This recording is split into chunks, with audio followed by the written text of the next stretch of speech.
Welcome to Mondays with Maxwell. My name is Mark Cole. I'm the president and CEO of the John Maxwell Leadership Enterprise.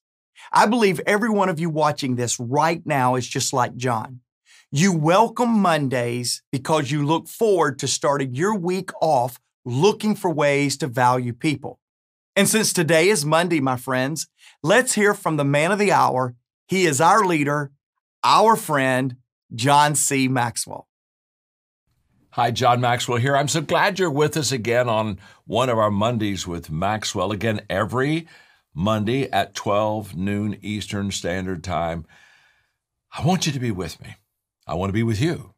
20 minutes for right now, for the next few months, just on what I call the Best Advice series. Just 20 minutes, me talking about good advice I've heard from someone else that I'm passing on to you, or best advice that I've heard from another great leader that I want to pass on to you.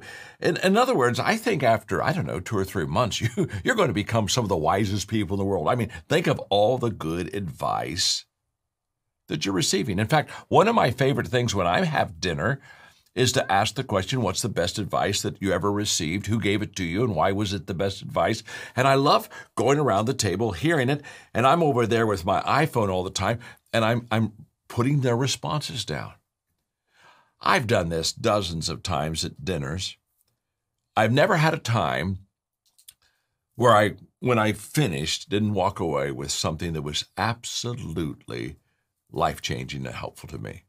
And that's what I'm thinking about Mondays with Maxwell, that as we talk about advice, you're going to say, hey, I got to get in this. I got to hang with John for 20 minutes because he's going to share something with me that's going to be a good advice for my life, for my family, for my community, for my business, okay? That's what we're doing it for. And remember, our purpose on Mondays with Maxwell's are very simple. We want to, first of all, add value to you. Secondly, I want to brag just a little bit. If you'll just let me, I want to brag on my John Maxwell team and the members and my coaches because they are literally changing their world, and I'm so proud of them. And then thirdly, as a father, as a mentor, I want to come into your life and give you something that will not only help you, but a father always wants what's best for his or her children. And at my age, it could be grandchildren.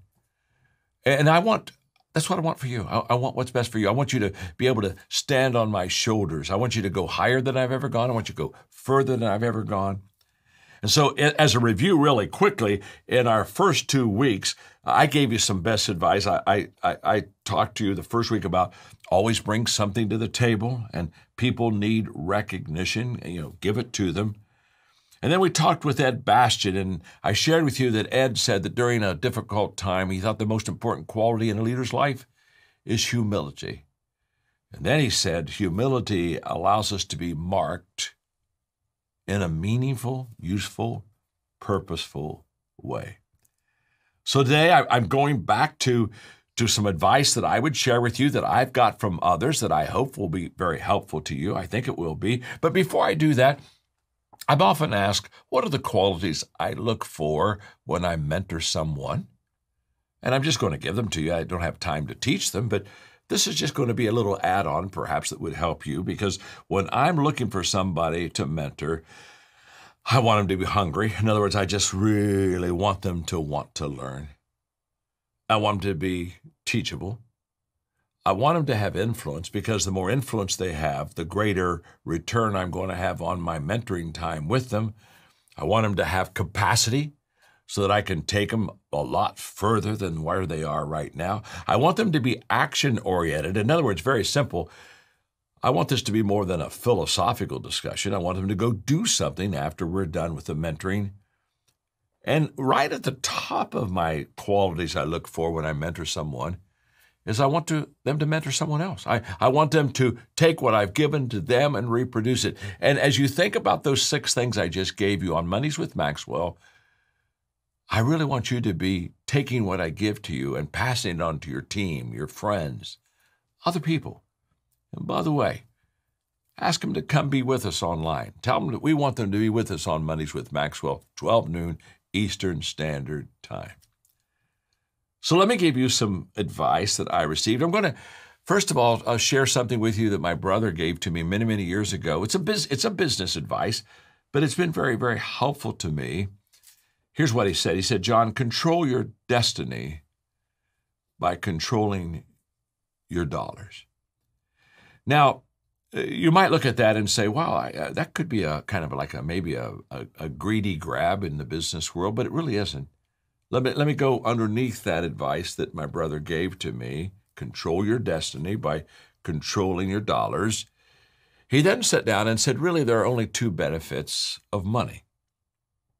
One is it gives you options. It sure does. That's a huge benefit. If you have some financial resources, you can choose how you travel. You can choose where you travel. You just get all kind of options in life. Okay, so we all know that.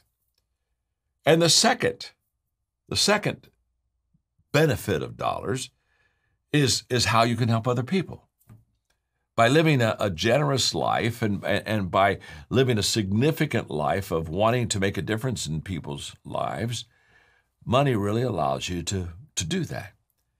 And I put that as the foundation as we talk about the different, what I'm going to call in a moment, streams of income. Why do we have this? Why do we want this? Well, I hope that it does give you options, but I also hope that you have a generous heart and generous spirit, and you realize that as I am a person of faith, God only gives to you what he knows will flow through you. So here's what Larry taught me. He said, John, what you want to do is you want to have at least 3 streams of income. And so he sat me down. Now, you have to understand, he's always been a very successful business person. I started off of a pastor. I had literally a couple decades in my life, I had nothing. I mean, I didn't go into the ministry to make money. That wasn't the purpose. I went into the ministry to help people and add value to them. So he was really having to kind of teach me the kind of 101 stuff. And he said, you want to have 3 streams of income. And he said, 2 of them can be active, but he said one needs to be passive. So, what do you mean by passive income, Larry? Well, that means that you don't have to work for the dollars, but the dollars work for you. And so he said you need to make sure that you have at least one passive stream of income so that you don't have to always put in time for it, but you're still going to reap some benefit from it. And so at the time he gave me that advice, I only had one stream of income. And so he helped me, and over a process of time, I got to 2, and I got to 3, and then I passed his 3 to 4 to 5 to 6 to 7. I have 8 now, thanks to him, thanks to his teaching, and 4 of those streams are active, 4 of those streams are passive. But I tell you all that not to talk and major on money near as much as I talk about that to tell you what an incredible benefit, not only in options, but in giving that has been for me, because this is huge. And by the way, Brian Tracy, I can still remember having lunch with Brian Tracy in San Diego at POE's over on Coronado Island. And Brian shared with me, because I was in the speaking field, just like there are streams of income, he said there need to be streams of business. And one of the things he taught me, oh my gosh, 25 years ago? Was he said, John, you need to get an international market just as you have a national market. So, and he told me someday maybe the national market dries up, where the international market can still keep you going, or vice versa. And he said, you just want to have even streams of business within the business. Now that's another story, okay? But again, I am so indebted to the advice I've received from so many people who have helped me do so much better. But now let's go back to those streams of income. I was speaking for Microsoft, and I was speaking to their leaders, not a lot of their people, about, maybe 70, 75 of them. Basically, they were the presidents of each country of Microsoft around the world. And I spent a whole day doing leadership with them. We did the 5 levels of leadership, which we do for a lot of organizations and a lot of companies. And so in the question and answer time, one of the Microsoft executives said, John, could you talk to us about your financial goals in life?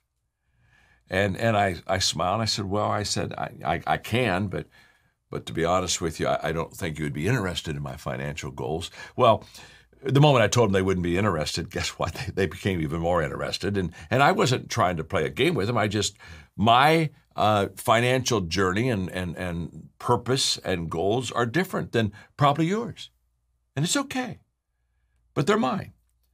And they give me great purpose. And so that day at Microsoft, they kind of kept pressing me. Finally, I said, well, I'll be glad to give them to you. But I really only have one simple goal. And that is that every year I want to increase my standard of giving. Now, immediately they looked at me because, they were thinking, how do you increase the standard of your living? And that advice my brother gave me increases your standard of living. But here's what I don't want you to miss. There's only one reason I want to increase my standard of living. I already have all I need. The only reason for me to increase my standard of living is so that I can increase my standard of giving. You cannot give what you do not have. And so that advice from my brother Larry, wow, life-changing advice for me.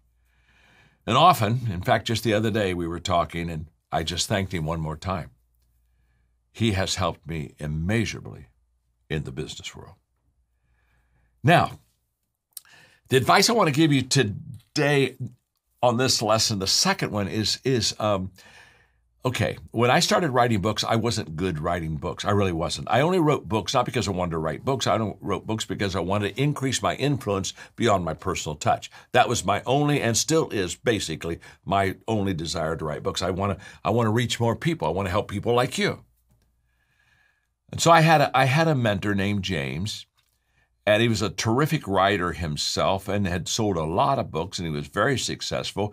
And he took me under his wings. And so I'll never forget, about, I think it was either my fifth or sixth book, came off the press. I got the first one, and I flew out to Colorado where he lived, and I had dinner with he and his wife, the three of us. And I showed him my new book, and I signed it. I said, it's the first one on the press. I want to thank you for helping me. I want you to have it. And I'll never forget, he looked at the book with a kind of a approving smile, and just like a mentor saying, kind of basically, John, I'm proud of you. And then what he said changed my life. He asked me, he said, John, is this your best book? And I said, yeah, it's my best book. And it was. It was really only my fifth book, I think. And so you got to understand, you got to put quotation marks around best. But it was my best effort, that was for sure. And when he asked me if it was my best book and I said yes, I'll never forget, he looked at me and he smiled and he said, good. Because remember, John, you're only as good as your last book. Those words changed my life. That day, he helped me understand readers' expectations. Now, this could be also leaders' expectations. This could be speakers' expectations. Here's what he helped me understand that day. He helped me understand that when a person reads a book of yours, they give you certain level. I don't know whether maybe it's out of 100, maybe it's an 85. Okay, you're kind of an 85. Okay, it's worth maybe buying the next book. And basically, when he asked me if it was my best book, what he was saying is never live off of a previous work of yours thinking that they'll forgive you for a less work today. In other words, when you write your sixth book, John, don't say, well, I've already got 5 and I already got a following, and so they'll basically read anything I write, and so you just kind of start lowering your standards and the standards and the expectations of people, because he said, John, you want them to look at your book. He said, you want to be so good that when they see your name, they buy the book. And then, by the way, they may look at the title. That teaching was huge. That day, he taught me about expectations, because we deal with expectations in 3 different dimensions. The expectations that we have for ourselves, the expectations that we have for others, and the expectations that others have for us. That day he said, people have expectation of you, John, when you write a book. You've set a certain standard. Never disappoint them. Never surprise them. Never give them less than what they would expect from you. Always keep moving that excellence slowly up. When I have pre-calls for companies, I speak for a lot of companies. I always like to have, 20, 30 minutes pre-call before I go speak for them. And the purpose is to find out what their expectations are. And Linda Eggers, who's been my assistant for plus 30 years, she's on the call always with me, and we make sure we get their expectations. Now, the reasons I get their expectations is not to meet them. The reason I get their expectations is to exceed them. Meeting expectations. Are you kidding me? Can't we do better? In fact, I get their expectations of what they want from me when I come to speak so that it can be the floor that I stand on. That's the beginning. And then the ceiling is exceeding those expectations. And the expectations, what my mentor James taught me that day is the expectations that we have of ourselves should be higher than the expectations that others have of us. And I have listened to that advice, and I've taken that advice, and I tried to live that advice all of my life. Why? It's very simple. Because I never want to disappoint my reader. I never want to disappoint you on a Monday with Maxwell. I want to be reliable, dependable. I want you every Monday to say, 20 minutes with John are going to be exceptional. They're going to help me. He's going to give me always a takeaway, something that's going to make me a better person, make me a better leader, make me a better follower. You see, every Monday with Maxwell, our time together has to build and be a little bit better than the previous one. I never want to disappoint you. My mentor that day said, never allow your reader to start guessing about you. I wonder if this is going to be a good book. You know, the last book he wrote, it wasn't up to par. I wonder if I should buy this or not. He said, never put your reader in a dilemma. Always have a level of excellence in your life and a consistency with that excellence that they know what they're getting. Jack Welch, wonderful friend of mine that passed away, he had an expression, and basically he said, get out of the people pile. His expression was the fact that in every organization, there's a pile of people, and the only way that you can ever get out of the pile, get your head above everybody, and for somebody to see you, is by exceeding those expectations. I referred to a lunch I had with Brian Tracy. I also have a quote of his that I want to pass on to you quickly. And he said, your success in your career will be in direct proportion to what you do after. Don't miss this. What you do after you've done what you were expected to do. So let me read to you what I wrote in my notes just to make sure that you get this. Set your standards high and keep them high. If you're interested in success, it's easy to set your standards in terms of other people's accomplishments and then let other people measure you by those standards. But the standards you set for yourself are always more important. They should be higher than the standards anyone else would set for you, because in the end, you have to live with yourself and judge yourself and feel good about yourself. And the best way to do that is to live up to your highest potential. So, set your standards high and keep them high, even if you think no one else is looking. Somebody out there will always notice, even if it's just you.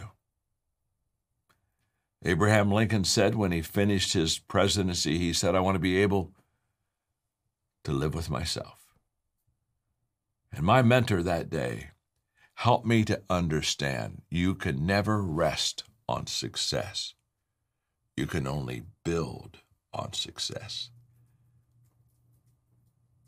The day that I rest, the day I expect yesterday to carry me through today, is the day I've stopped adding value to others and I've just started watching out for myself. That's not what you want. It's not what I want. That's why we have Mondays with Maxwell, so we can get better together. And speaking of being better together, I'm very excited because you're about to meet one of my John Maxwell team coaches that they will tell you they're better because they're together with a John Maxwell team. Just take out 90 seconds, 2 minutes right now, and just watch this. I think perhaps it'll encourage you to become part of our John Maxwell team family. I sure would like that. Anyway, watch us. I'm so excited for you to meet my friend Brandon, who is a John Maxwell team member, and hear his story. But Brandon, before you kind of share with us your story, when did you join the John Maxwell team? I joined in 2015. 2015, and you're from Birmingham, yeah, right? Birmingham, absolutely. Alabama. Okay, we're so glad that you're part of our family. Talk to us about why you joined the John Maxwell team and how we've maybe added value to you. Absolutely. So in 2015, I was searching. I was looking really for what I was going to do for the rest of my life. I had an idea of what that may look like, and that was helping people with the struggles that I'd overcome personally, but I didn't know how. And really beyond telling my story, what was I going to say after that? So yes. that's where I was at. And so when you became part of the John Maxwell team, how did we kind of help you kind of move forward in your success journey? Yeah, absolutely. So the John Maxwell team gave me access to transformational content, your life-changing content that's had a tremendous influence on my life since I started in business at 21. So I was able to take that content and also learn how to be a coach, how to be a world-class speaker, and how to grow that business. And so it was life-changing. And so today, you joined in 2015, right? So today, where are you in your business? I think you shared with me, didn't you, earlier, Brandon, that you're full-time as a John Maxwell team member. In other words, you're doing contracts with companies and mentoring people. How's it going? Yeah, it's great. It's fantastic. It's living the dream, as I call it, doing something I love to do, making a difference. I love specifically working with faith and family-minded men and doing masterminds and coaching them through the struggles of life and everything that comes with that. So it's amazing. You know, Brandon, when we bring people on our John Maxwell team, one of our desires is to add value to them. I mean, when they come and be part of our family, I'm just committed completely to making you better. And so Brandon shared with me, I hope you don't mind if I share this, but he shared with me, he's a full-time John Maxwell team member now, has always done really well in life and in business, but just as a John Maxwell team member, he's making right now 6 figures. And he's just making a good business and is continually growing. And so if you would like to kind of, be your own boss, be an entrepreneur, take and make life better for other people, if you'd like to add value to them, join Brandon and join the rest of us on our John Maxwell team. We'd love to have you. So now we see there is good advice and Andrew advice. Let's call that unadvice. I hope you've enjoyed today's Monday with Maxwell lessons. What's some good advice or some unadvice you've received? Let us know in the comments. And what can we say about our John Maxwell team members?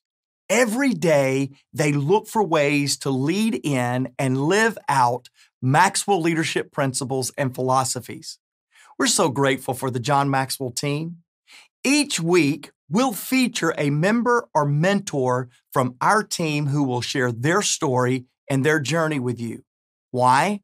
Because we want you to see the real stories of difference makers, of value multipliers, and of possibilists. If you want to learn how you too can join John's team of difference makers, go to mondayswithmaxwell.com. Let me say that again. It's Mondays, plural, mondayswithmaxwell.com. Let us know how you saw Mondays with Maxwell and how you want to make a difference. Thank you again for watching today. We'll see you next week for another episode of Mondays with Maxwell.